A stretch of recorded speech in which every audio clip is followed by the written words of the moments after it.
बारिश का कहर और आम का घर।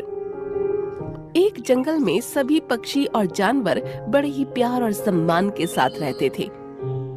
जंगल बहुत ही खूबसूरत था। इस जंगल में एक आम का पेड़ था जिसमें बहुत ही मीठे आम लगा करते थे। इन आमों को सभी जानवर बड़े ही चाव से खाते थे। इसी वजह से ये आम का पेड़ पूरे जंगल में मशहूर था। पर गोल्डी बाज इस पेड़ से बुरी तरह से जला करता था। सारे पेड़ मेरे जंगल में हैं। पहले सभी जानवर हमारे जंगल आते थे और हर फल के बदले कोई ना कोई चीज हमें दिया करते थे, लेकिन ये पेड़ सबको फ्री में आम खिलाता है। इसकी वजह से मेरा धंधा चौपट हो गया है। एक शाम एक बहुत तेज आंधी आई। सोनू कबूतर उस वक्त पेड़ के पास से ही गुजर रहा था। आंधी आते देखकर वो पेड़ के नीचे बैठ गया। उसी समय गोल्डी बाज भी वहीं छिपा बैठा था। अब आएगा मजा। उसने एक पत्थर उठाया और पेड़ की टहनी पर छोड़ दिया। इससे पेड़ की टहनी टूट गई और सोनू कबूतर पर गिर गई। इससे सोनू कबूतर की मौके पर ही मौत हो गई।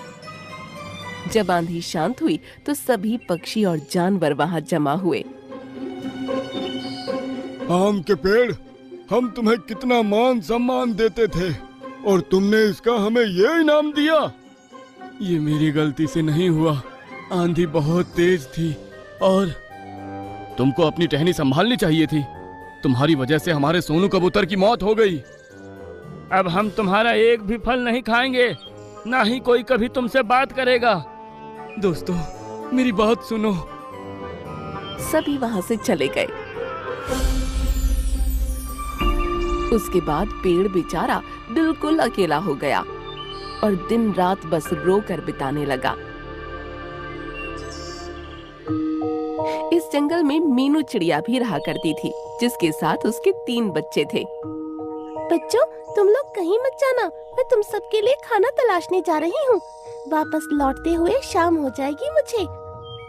मम्मी, सभी पक्षी सिर्फ 1 घंटे में फल लेकर आ जाते हैं, लेकिन आपको हमारे लिए कोई भी फल लेकर आने में इतना समय क्यों लगता है? बच्चों, हमारे जंगल में आम के अलावा एक भी फल का पेड़ नहीं है और उससे हम आम ले नहीं सकते। जंगल के बाकी पक्षी और जानवर गोल्डी बाज के बाग से फल खरीद कर लाते हैं, लेकिन मेरे पास तो उसे देने के लिए कुछ है नहीं, इसलिए मैं दूसरे जंगल से तुम सब के लिए फल लेकर आती हूँ। इसलिए मुझे समय ज्यादा लग जाता है। ठीक है मम्मी, जल्दी आना। मीनू चिड़िया को निकले हुए काफी समय हो गया था। बच्चे उसका इंतजार कर रहे थे, लेकिन उसके आने से पहले ही मौसम बदला और तेज बारिश शुरू हो गई। अरे ये क्या हुआ? मम्मी तो अभी लौटी भी नहीं। हे भगवान, हमारी मम्मी को हिफाजत करना। तभी वहाँ गोल्डी बाज आ गया। मीनू चिड़िया, कहाँ है ये मीनू चिड़िया? उसे देखकर सभी बच्चे डर गए और आसपास के पक्षी वहाँ जमा हो गए। क्या हुआ गोल्डी बाज, क्यों बच्चों पर भड़क रहे हो? तभी मीनू चिड़िया वहाँ आ पहुँची, जिसकी चोंच में एक सेब लटका था। लो मेरे बच्चों, मैं आ गई। तभी उसने बाकी पक्षियों को देखा। गोल्डी बाज, तुम यहाँ क्या कर रहे हो? और आप सब लोग इस तरह मेरे घर पर कैसे जमा हैं?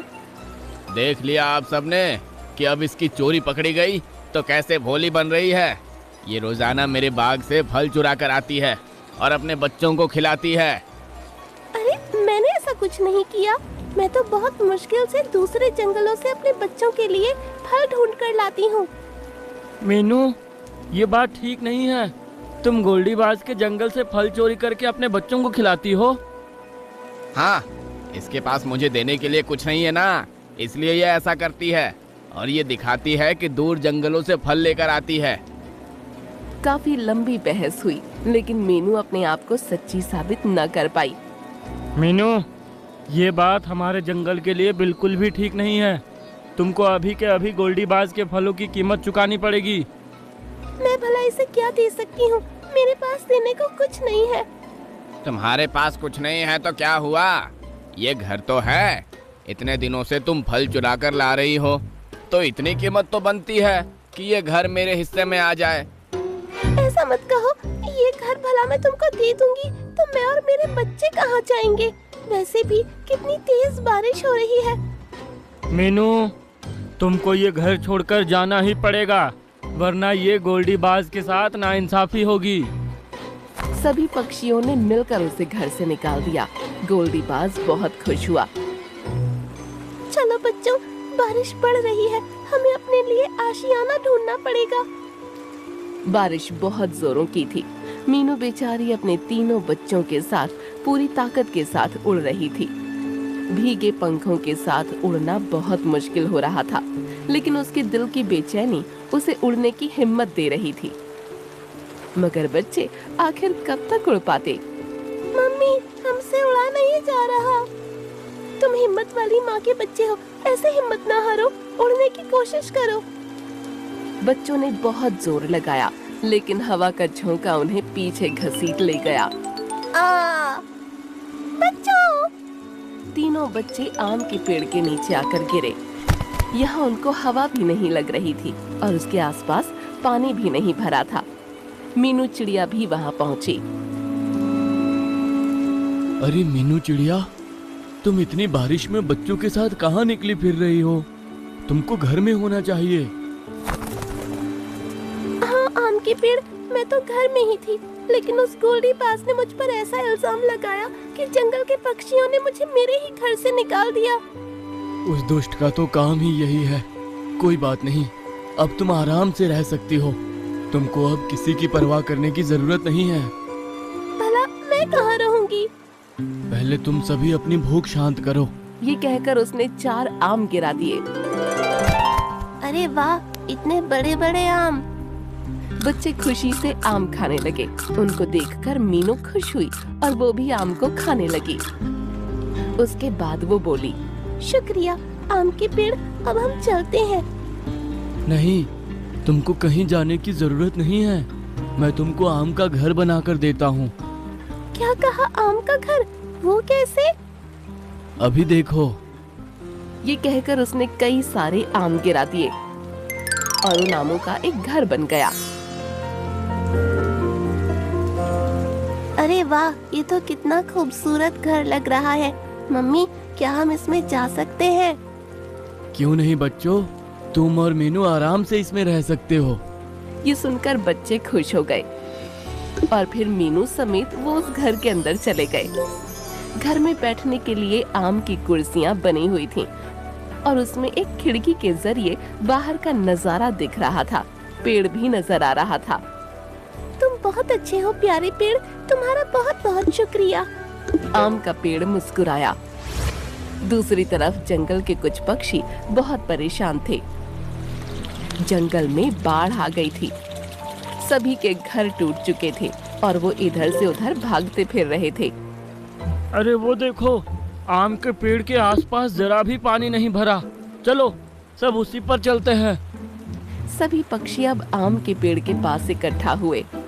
तुम सबको इतने दिनों बाद देखा है, तुमसे मिलकर अच्छा लगा। हम तुम्हारे पास कभी नहीं आने वाले थे, लेकिन बारिश में हमारा घर तबाह हो गया है। और ना जाने कैसी अजीब बात है कि तुम्हारे आसपास बारिश का पानी जमा नहीं हो रहा है। तभी उन सबकी नजर आम के घर पर पड़ी, जिसकी खिड़की से मीनू झांक रही थी। अरे ये मीनू चिड़िया के पास घर कहाँ से आया? ये तो आम का घर है। मैं तुमको भी ऐसा घर बनाकर दूंगा दोस्तों, लेकिन इससे पहले मैं तुमको बता देना चाहता हूँ कि सोनू कबूतर को मैंने नहीं मारा था। गोल्डी बाज ने मेरी एक टहनी तोड़ दी थी जो सोनू कबूतर पर गिरी थी, और उसके बाद वो भाग गया और तुम सबने मेरी बात सुने बगैर मुझे अपराधी घोषित कर दिया था। ये सुनकर सभी पक्षी हैरान रह गए। गोल्डी बाज इतना धूर्त है, हमें तो इसका अंदाजा भी नहीं था। तुम सभी भीगे हुए हो, ठंड भी बहुत हो रही है। मैं तुम सबके लिए ऐसा घर बनाकर देता हूँ, तुम इसमें आराम से रह सकोगे। ये कहकर आम के पेड़ ने बहुत सारे फल गिरा दिए और उन सभी फलों से 4 आम के घर और बन गए। अरे वाह, ये घर तो कितने प्यारे हैं। लेकिन भला ये घर अपने आप कैसे तैयार हो गए? जब तुम लोगों ने मेरे पास आना और मेरे फल खाना बंद कर दिया था, तो मैं दिन रात रोता रहता था। ऐसे में एक परी मेरे पास आई थी और उसी ने मेरे आम खाकर मुझे दुआ दी थी कि चाहे कोई भी मौसम आए वो मुझे किसी तरह का कोई नुकसान नहीं पहुंचा सकेगा और मैं जब भी चाहूंगा अपने आमों के जरिए परेशानी में फंसे हर एक जंगलवासी की मदद कर सकूंगा। तुम हमें माफ कर दो प्यारे पेड़, हमसे बहुत बड़ी गलती हो गई और इन सुंदर घरों के लिए शुक्रिया। ये सुनकर पेड़ खुश हो गया। सभी पक्षी अपने अपने घरों में चले गए। वाओ! सभी को घर बहुत पसंद आए और ये सभी खिड़की से बाहर बारिश का नजारा देखने लगे। तभी गोल्डी बाज वहां आया। ये क्या, तुम सब इस आम के पेड़ के पास बैठे हो, ये जानते हुए भी कि ये हत्यारा है? हमें तुम्हारी सारी चालाकी समझ आ गई है गोल्डी, अब हमारे जंगल से दफा हो जाओ। ये सुनकर गोल्डी को बहुत गुस्सा आया। तभी उस पर बिजली गिरी